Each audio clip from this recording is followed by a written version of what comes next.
శుభాకాంక్షలు। साथियों, कल मैं बंगाल में था।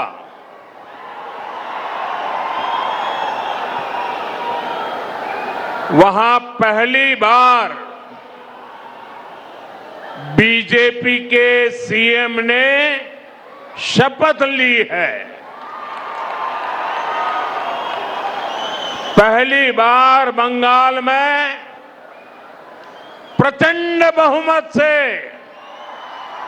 बीजेपी सरकार बनी है और मैं देख रहा हूं कि बीजेपी की जो ये ऐतिहासिक विजय है उसका उत्साह यहां तेलंगाना में भी दिख रहा है। यहां बीजेपी का हर कार्यकर्ता जोश से भरा हुआ है। साथियों, आज देश के कोने कोने में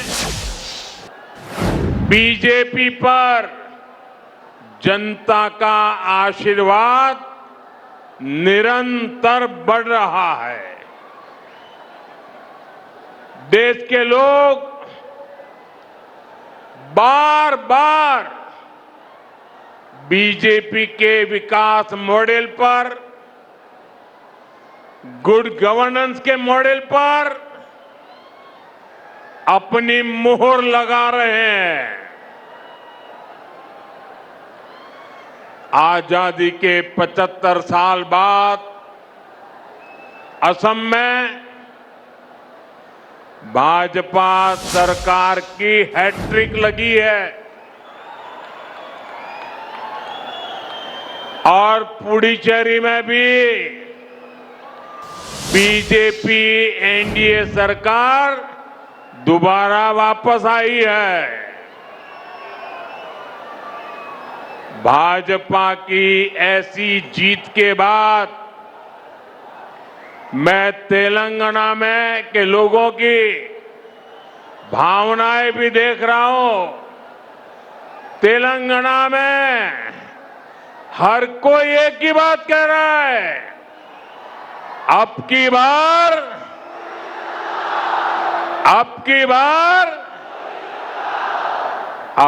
बार तेलंगाना में भी। साथियों, भारत में हर साल किसी न किसी राज्य में चुनाव होता है। कोई हारता है, कोई जीतता है और ये लोकतंत्र में बहुत स्वाभाविक है।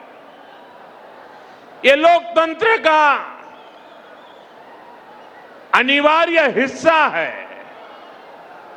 लेकिन साथियों, बंगाल में बीजेपी की विजय का जितना उत्सव देश में है,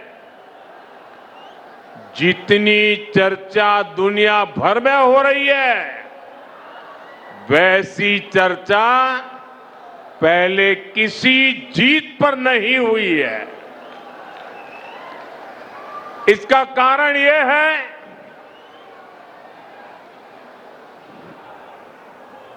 कि बंगाल में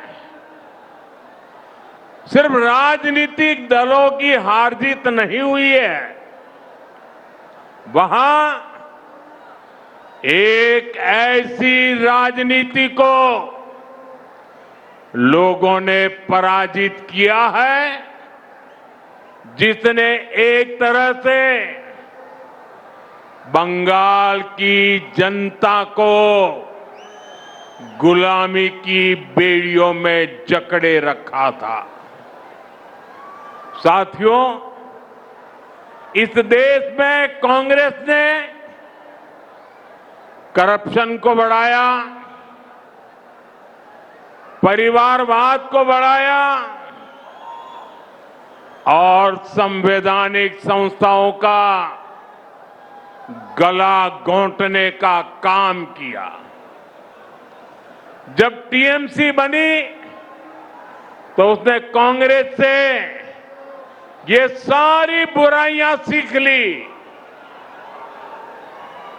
साथ ही लेफ्ट की भी जितनी बुरी आदतें थी वो भी टीएमसी ने अपना ली और फिर टीएमसी ने भारत की राजनीति का सबसे तिरस्कृत और खतरनाक मॉडल डेवलप किया।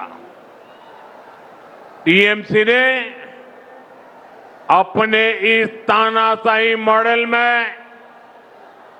बंगाल को बेड़ियों से जकड़ दिया था। अभी बंगाल की जनता ने राजनीति के ऐसे भयावह तानाशाही मॉडल को पराजित किया है और इसलिए पूरे देश में उत्सव है।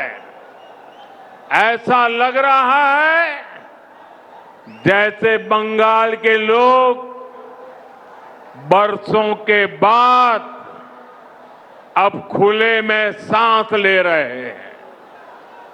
साथियों, एक समय था जब दक्षिण से लेकर पूर्वोत्तर तक बीजेपी को हाशिए की पार्टी माना जाता था, लेकिन आज भारत का जनमानस बता रहा है विचार अगर राष्ट्र के लिए हो तो उसकी हुंकार को कोई सीमा रोक नहीं पाती।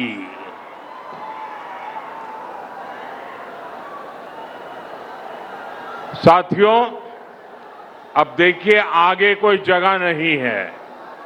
आप तय कीजिए कि आप वहां खड़े रह करके शांति से सुन सकेंगे कि नहीं सुन सकेंगे। आप आगे आने की कोशिश मत कीजिए। आप वहां पर रुकिए कृपा करके। और ये जो चित्र वाले हैं उनसे मेरी हाथ जोड़ के प्रार्थना है, या तो आप अपना चित्र नीचे रख दीजिए, बाद में मुझे डाक से भेज दीजिए, या तो किसी के हाथों हाथ आगे कर दीजिए। इसको पकड़ के मत खड़े रहिए। जरा कोई पार्टी के वॉलंटियर वहां है तो मेरी बात का कुछ करवाइए भाई।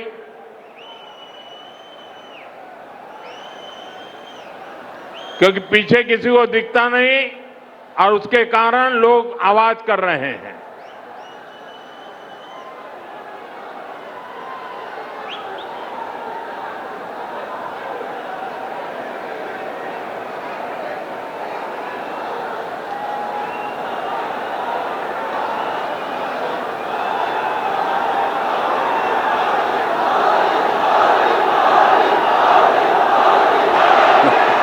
అందరినీ కోరుతా ఉన్నాను, ఎవరు కూడా దయచేసి మన ప్రధానమంత్రి గారు మాట్లాడే సమయంలో ఆ జెండాలు ఊపకండి, అన్ని కింద తీసుకోండి, చిత్తపట్టాలు కూడా కిందికి అనండి దయచేసి, లేకుంటే బాగుండదు. అందరూ కూడా కిందికి అనండి ప్లీజ్. ఎవరు కూడా మాట్లాడకండి, అందరూ చిత్రపటాలు కిందికి అనండి. ఎవరు కూడా ఫస్ట్లో అదే పోస్టర్స్ కింద పెట్టండి, ఆ పోస్టర్స్ కిందికి పెట్టండి. అక్కడ ఎవరు ఉన్నారో అక్కడ పోస్టర్స్ కింద పెట్టండి. పోస్టర్స్ ఎవరు తీసేయండి. అది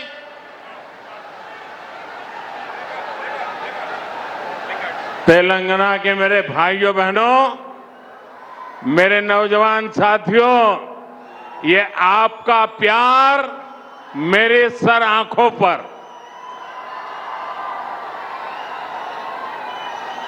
ये मेरा सौभाग्य है कि आप इतना प्यार बरसा रहे हैं। लेकिन अगर आप थोड़ी शांति रखेंगे तो मैं अपनी बात बता पाऊंगा। जगह छोटी पड़ गई है, आपको तकलीफ होती होगी। बोले भारत माता की, भारत माता की। साथियों, हिंदुस्तान के हर कोने में, असम से उड़ीसा और बंगाल से पुडुचेरी तक, ये सिर्फ चुनावी विस्तार नहीं है, ये भारत के राजनीतिक मानस में आए उस परिवर्तन का संकेत है जहां जनता अब वंशवाद नहीं, परिवारवाद नहीं, विश्वासवाद चुन रही है। आप सोचिए, 10 साल पहले असम में बीजेपी के कुछ ही विधायक थे। आज वहां तीसरी बार बीजेपी एनडीए की सरकार बनी है। 10 वर्ष पहले बंगाल में बीजेपी के सिर्फ 3 एमएलए थे। आज बंगाल में बीजेपी 200 पार पहुंच चुकी है। जहां कभी बीजेपी का झंडा उठाने को कोई तैयार नहीं होता था, वहां आज बीजेपी की सरकारें बन रही है। साथियों, तेलंगाना तो वो धरती है जिसने तब बीजेपी को पहला सांसद दिया था जब हमारे केवल 2 ही सांसद थे। 2 में से एक तेलंगाना का था। जब बाकी देश में बीजेपी के प्रति उतना समर्थन नहीं था, तब भी बीजेपी को तेलंगाना का साथ मिलता था। आज तो यहां से करीब आधे सांसद बीजेपी के चुने हुए हैं। यहां हमारे अनेक विधायक हैं। मुझे तेलंगाना की जनता और यहां के बीजेपी कार्यकर्ताओं पर पूरा भरोसा है।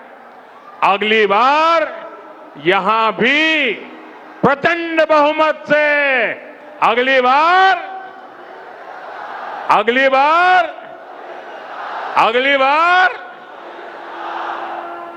तेलंगाना के लोग कांग्रेस और बीआरएस की वादा खिलाफी और इनकी परिवारवादी राजनीति से तंग आ चुके हैं। इसलिए भी तेलंगाना की जनता बदलाव चाहती है। साथियों, बीजेपी का हमेशा ये मंत्र रहा है, राज्य के विकास से देश का विकास। आज जब भारत विकसित होने के लक्ष्य की तरफ तेजी से आगे बढ़ रहा है, तो तेलंगाना की भूमिका भी बहुत बड़ी है। हमारा तेलंगाना, हमारा हैदराबाद विकसित भारत की यात्रा को गति दे, ये केंद्र की बीजेपी सरकार का, एनडीए सरकार का निरंतर प्रयास है।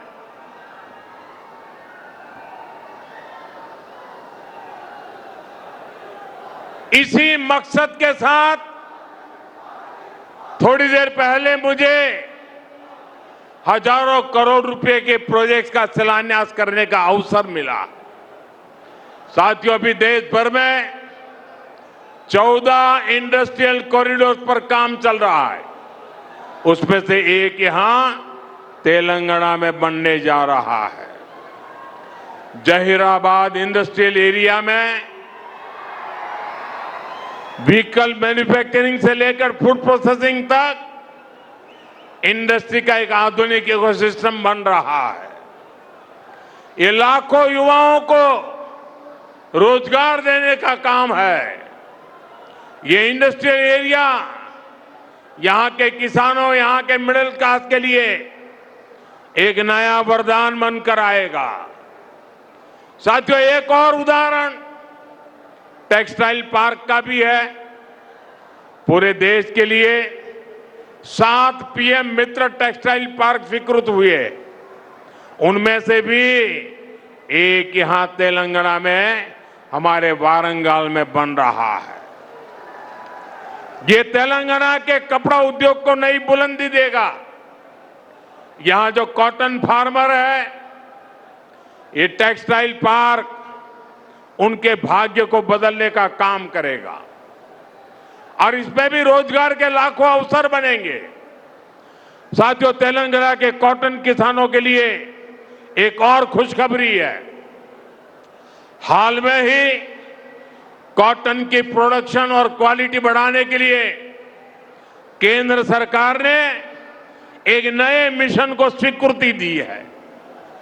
हजारों करोड़ रुपए के इस मिशन से यहां के लाखों कपास किसानों को मदद मिलेगी, किसानों की आय बढ़ेगी और टेक्सटाइल सेक्टर के लिए कपास के इंपोर्ट पर भारत की निर्भरता भी कम होगी।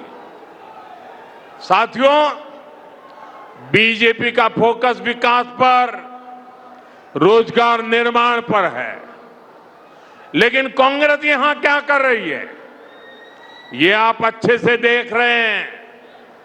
देश के सिर्फ 3 राज्यों में ही अभी कांग्रेस के मुख्यमंत्री बचे हैं। सिर्फ 3 राज्य। कांग्रेस कहीं भी हो, इनका एक ही मॉडल है, पहले झूठ बोलो और फिर भूल जाओ। चुनाव जीतने के लिए आसमान से तारे तोड़ करके लाने के वादा करते हैं और सरकार बनने के बाद ये बहाने करने लगते हैं। साथियों, हिमाचल और कर्नाटका में कांग्रेस अपने वादों को भूल गई है। वहां की जनता कांग्रेस सरकार से बहुत परेशान है। यहां तेलंगाना में भी यही सब चल रहा है। साथियों, कांग्रेस की प्राथमिकता जनता की सेवा करना नहीं है। कांग्रेस अब देश बांटने वाली नफरती राजनीति का मुख्य आधार हो गई है। कांग्रेस लेफ्ट पार्टियों से भी ज्यादा लेफ्ट यानी पक्की और विकृत माओवादी हो गई है और मुस्लिम लीग से ज्यादा कट्टर वो मुस्लिम लीगी बन गई है। इसलिए लोग कांग्रेस को एमएमसी यानी मुस्लिम लीगी माओवादी कांग्रेस कह रहे हैं। ये मुस्लिम लीगी माओवादी कांग्रेस है। साथियों, देश को माओवादी आतंक के कारण इतना नुकसान हुआ है। तेलंगाना को भी बीते दशकों में माओवादी आतंक के कारण बहुत कुछ भुगतना पड़ा। माओवादी आतंक इतने वर्षों तक इसलिए देश में चलता रहा क्योंकि कांग्रेस और लेफ्ट जैसे कुछ राजनीतिक दलों ने इसको लगातार वैचारिक हवा दी। लेकिन दुर्भाग्य देखिए, आज जब माओवादी आतंक अपनी अंतिम सांसें गिन रहा है, तब भी ये लोग माओवाद को, नक्सलवाद को बचाने में लगे हैं। बीते 11-12 सालों में कांग्रेस के शाही परिवार ने लगातार कोशिश की है कि माओवादी आतंक के खिलाफ एक्शन न हो। साथियों, मैं जानता हूं कि तेलंगाना की जो पुलिस है उसको अगर खुली छूट मिलती तो मुझे पक्का विश्वास है ये पुलिस अपनी ताकत से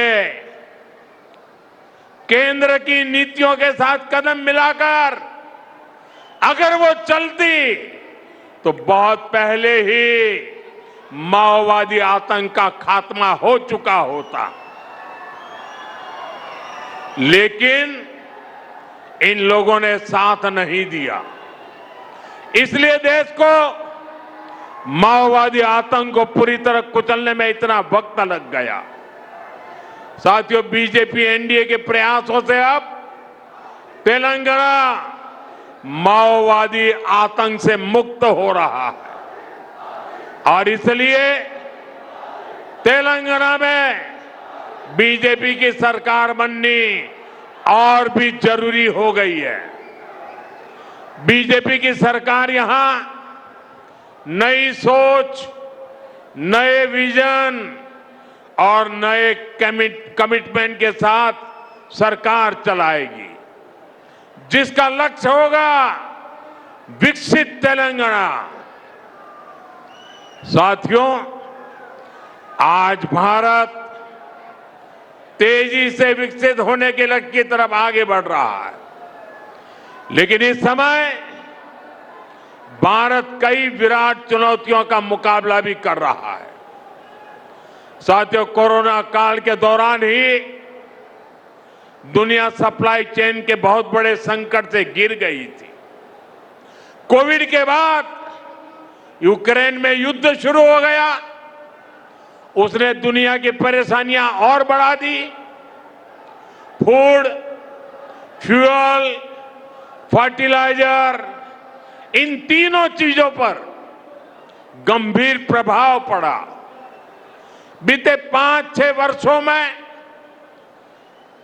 इस संकट से निपटने के लिए हमारी सरकार निरंतर प्रयास कर रही है। आपको याद होगा, उस समय और आज भी फर्टिलाइजर की एक एक बोरी दुनिया में 3-3 हजार रुपये में बिक रही थी। एक बोरी का 3,000 रुपया। कितना? आप बताएंगे एक बोरी का कितना? आंकड़ा नहीं, बोलिए मुंह से। 3,000 रुपया एक बोरी का। कितना? एक बोरी का कितना? एक बोरी का कितना? और भारत के किसानों को वही खाद की बोरी 300 से भी कम रुपये में दी जा रही है। 3,000 के सामने 300 रुपये में। सप्लाई चेन की इन मुश्किलों के बीच पिछले 2 महीने से हमारे पड़ोस में ही इतना बड़ा युद्ध चल रहा है। इसका असर पूरी दुनिया पर पड़ा है और भारत पर तो और भी गंभीर असर हुआ है। साथियों, भारत के पास बड़े बड़े तेल के कुएं नहीं है।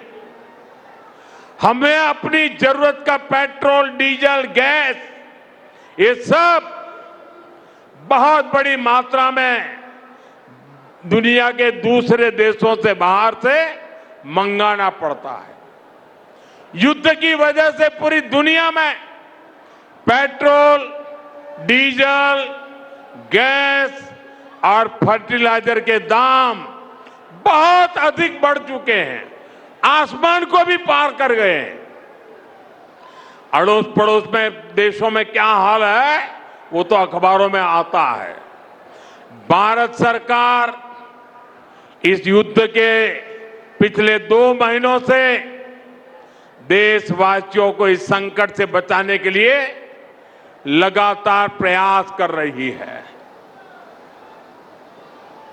नागरिकों पर बोझ न पड़े, इसके लिए सरकार सारा बोझ सरकार खुद अपने कंधे पर उठा रही है।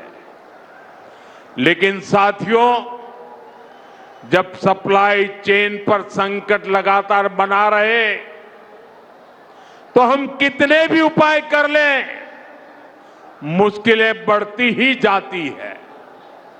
इसलिए अब देश को सर्वोपरि रखते हुए, मां भारती को सर्वोपरि रखते हुए हमें एकजुट होकर के लड़ना होगा।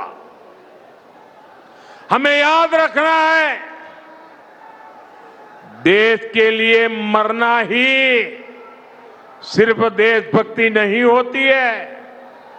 देश के लिए जीना और देश के प्रति अपने कर्तव्यों को निभाना, वो भी देशभक्ति होती है। इसलिए वैश्विक संकट के इस समय में हमें कर्तव्यों को सर्वोपरि रखते हुए कुछ संकल्प लेने होंगे और उन संकल्पों को पूरे समर्पण भाव से पूरा करना होगा। जैसे एक बड़ा संकल्प है पेट्रोल डीजल का संयम से इस्तेमाल करना। साथियों, हमें पेट्रोल डीजल का उपयोग कम करना होगा। शहरों में जहां मेट्रो है वहां हम तय करें कि हम मेट्रो का ही उपयोग करेंगे, ज्यादा से ज्यादा मेट्रो में ही जाएंगे। अगर कार में ही जाना जरूरी है तो फिर कार पूल करने का प्रयास करें और भी लोगों को साथ बिठा ले। अगर हमें कहीं सामान भेजना हो तो कोशिश करनी है कि वह ज्यादा से ज्यादा रेलवे गुड्स के जो ट्रेन होती है रेलवे की सर्विसेज से भेजे, ताकि इलेक्ट्रिक रेलवे होने के कारण पेट्रोल डीजल की जरूरत नहीं पड़ती है।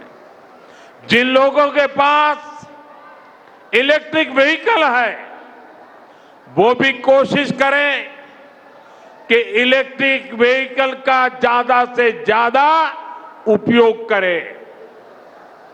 साथियों, हमने कोरोना के समय में वर्क फ्रॉम होम की, ऑनलाइन मीटिंग्स की, वीडियो कॉन्फ्रेंस की, ऐसी अनेक व्यवस्थाएं विकसित की और हमें आदत भी हो गई थी।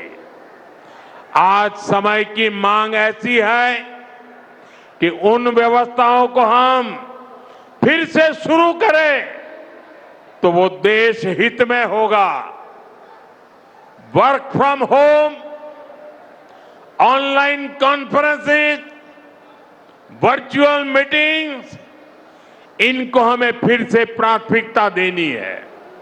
साथियों, आज जो संकट है उसमें हमें विदेशी मुद्रा बचाने पर भी बहुत जोर देना होगा, क्योंकि दुनिया में पेट्रोल डीजल इतना ज्यादा महंगा हो गया है, पहले से कई गुना ज्यादा कीमतें बढ़ गई है। तो हम सबका दायित्व है कि पेट्रोल डीजल की खरीद पर जो विदेशी मुद्रा खर्च होती है, पेट्रोल डीजल बचाकर हमें वो मुद्रा भी बचानी है। इसके लिए हमारे छोटे छोटे प्रयास भी देश की बहुत मदद कर सकते हैं। जैसे आजकल जो विदेशों में शादियों का, विदेशों में घूमने का, विदेशों में वैकेशन पर जाने का मिडिल क्लास में कल्चर बढ़ता जा रहा है। हमें तय करना होगा कि जब ये संकट का काल है और हमारी देशभक्ति हमें ललकार रही है, तो कम से कम 1 साल के लिए हमें विदेशों में जाने की बातों को टालना चाहिए। भारत में बहुत सारी जगह है, वहां हम जा सकते हैं। बहुत कुछ भारत में किया जा सकता है। इस बेटी को नीचे बिठाइए, उसे थक जाएगी। उस बेटी को बिठाइए। वो थैंक यू बेटा, थैंक यू। बैठिए, आप नीचे बैठिए। मैंने देख लिया बेटा, उसको देख लिया। अब आप बैठ जाइए। हाँ, इस छोटी बच्ची को क्यों परेशान करते हो भाई? इन बच्चों को बैठने दीजिए प्लीज। बच्चों को परेशान मत कीजिए जी। साथियों, हमें विदेशी मुद्रा बचाने के जो भी रास्ते हम लोग अपना सकते हैं, हमें बचाना होगा। साथियों, गोल्ड यानी सोने की खरीद एक और पहलू है जिसमें विदेशी मुद्रा बहुत अधिक खर्च होती है। एक जमाना था जब संकट आता था, कोई युद्ध होता था, तो लोग देश हित में सोना दान दे देते थे। आज दान की जरूरत नहीं है, लेकिन देश हित में हमको ये तय करना पड़ेगा कि साल भर तक घर में कोई भी फंक्शन हो, कोई भी कार्यक्रम हो, हम सोने के गहने नहीं खरीदेंगे, सोना नहीं खरीदेंगे। विदेशी मुद्रा बचाने के लिए हमारी देशभक्ति हमें चुनौती दे रही है और हमें इस चुनौती को स्वीकार करते हुए विदेशी मुद्रा को बचाना होगा। साथियों, ये समय एक और बड़े सबक का भी है। एक समय था जब हम कॉपर एक्सपोर्ट करते थे, लेकिन आज भारत के सामने स्थिति ऐसी बन गई कि अब हमें कॉपर को भी इंपोर्ट करना पड़ता है। हमारे देश में हड़तालें करवाकर कॉपर प्लांट्स को ठप करवा दिया गया और अब हालत ये हो गई कि हमें कॉपर बाहर से मंगाना पड़ता है और उसमें विदेशी मुद्रा खर्च होती है। इसलिए मैं ऐसे सभी श्रमिक समूह मजदूर संगठनों से भी कहूंगा कि हमें ऐसी बातों का जरूर ध्यान रखना चाहिए। भारत को आत्मनिर्भर बनने से जो भी कदम रोकते हैं, उनमें हमें दूरी बनानी होगी। और जो लोग ऐसी साजिशों में जुटे हैं, उन पर भी कड़ी नजर रखनी होगी। मैं देश की अदालतों से भी आग्रह करूंगा कि ऐसी स्थिति आने पर देश हित में हमें कोई ना कोई रास्ता निकालने की तरफ बढ़ना चाहिए। साथियों, ऐसे ही खाने के तेल का भी है। इसके आयात के लिए भी बहुत बड़ी मात्रा में हमें विदेशी मुद्रा खर्च करनी पड़ती है। हर परिवार अगर खाने के तेल में खाने का तेल का जो उपयोग करता है, अगर वो कुछ कमी करे, मैंने बार बार कहा है 10% कम करो। अगर हम तेल खाना कम करें ना, तो भी वो देशभक्ति का बहुत बड़ा काम है। आप देश सेवा में योगदान दे सकते हैं और इससे देश सेवा भी होगी और देह सेवा भी होगी। इससे देश के खजाने का स्वास्थ्य भी सुधरेगा और परिवार के हर सदस्य का स्वास्थ्य भी अच्छा रहेगा। साथियों, विदेशी मुद्रा की खपत वाला एक और सेक्टर हमारी खेती है। हम बहुत बड़ी मात्रा में बाहर से केमिकल फर्टिलाइजर इंपोर्ट करते हैं। केमिकल फर्टिलाइजर खेती के कारण हमारी धरती मां को बहुत पीड़ा हो रही है। हमारे खेत बर्बाद हो रहे हैं। अगर आज हम अपने खेत को नहीं बचाएंगे तो भविष्य में फसलों पर भी खतरा आ जाएगा। इसलिए बहुत जरूरी है कि हम केमिकल फर्टिलाइजर की खपत 25%, 30%, 40%, 50% उसको घटाए, आधी कर दें और हम उसके साथ साथ नेचुरल फार्मिंग की तरफ बढ़े। हम फर्टिलाइजर का उपयोग कम करके विदेशी मुद्रा भी बचा सकते हैं और साथ साथ अपने खेत को बचा सकते हैं, हमारी ये धरती मां को बचा सकते हैं। और यह हमें करना ही होगा। आज वैश्विक संकटों से जो चुनौतियां आई है, हमें उन चुनौतियों को परास्त करना होगा। साथियों, भारत सरकार खेतों में डीजल पंप की जगह सोलर पंप की योजना चला रही है। हम खेतों में डीजल पंप की जगह सोलर पंप का उपयोग करने का जोर देना होगा। मैं कोविड काल में भी आग्रह करता था कि हम स्थानीय चीजें खरीदें, वोकल फॉर लोकल के मंत्र को लेकर चले। हम मेड इन इंडिया चीजें खरीदकर भी विदेशी मुद्रा बचा सकते हैं और हमारे देश में स्थानीय उत्पादन की कोई कमी नहीं है। चाहे जूते हो, पर्स हो, बैग हो, हमें स्वदेशी पर बल देना चाहिए। और मैं ये नहीं कह रहा कि जो आपके पास विदेशी चीजें खरीदी हुई है, विदेशी ब्रांड की है, उनको जाकर के फेंक दो, ऐसा मैं नहीं कह रहा हूं। लेकिन मेरा आग्रह है कि नए विदेशी प्रोडक्ट हमें नहीं खरीदने चाहिए।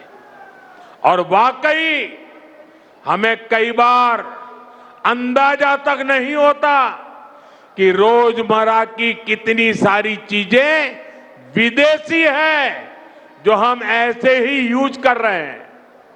और साथियों, जब मैं बात स्वदेशी की करता हूं तो लोगों को लगता है कि दिवाली के दिए खरीदो मतलब स्वदेशी हो गया। ये तो भ्रम फैलाने वाली बातें हैं। इससे सफलता नहीं मिलती है। हमें घर के उपयोग में आने वाले सामान की लिस्ट बनानी है। देखना चाहिए कितनी विदेशी चीजें घुस गई है, पता ही नहीं है। कैंची हो, कंघी हो, छोटी छोटी चीजें, टूथपिन, टूथब्रश, कितना सारा सामान विदेश से हमारे घर में घुस गया है। फिर इस लिस्ट से हमें हो सके उतना जल्दी स्वदेशी में बदलना चाहिए। साथियों, ये बातें सिर्फ एक सरकार, एक दल, एक व्यक्ति की नहीं है। ये बीजेपी का भी मुद्दा नहीं है, ये देश का मुद्दा है। और इसके लिए हर नागरिक, हर राजनीतिक दल, हर सरकार, हर समाज, हर संगठन को संकल्पबद्ध होगा। मैं मीडिया के साथियों से भी देश हित में आगे आने के लिए आग्रह करूंगा। आइए देशभक्ति का भाव जगाएं और देश को जो वैश्विक संकट चल रहे हैं, देश उस संकटों का लाभ ले, परिस्थिति पे सवार हो जाए, ऐसा वातावरण बनाने के लिए हमें योगदान देना होगा और तभी जाकर के देश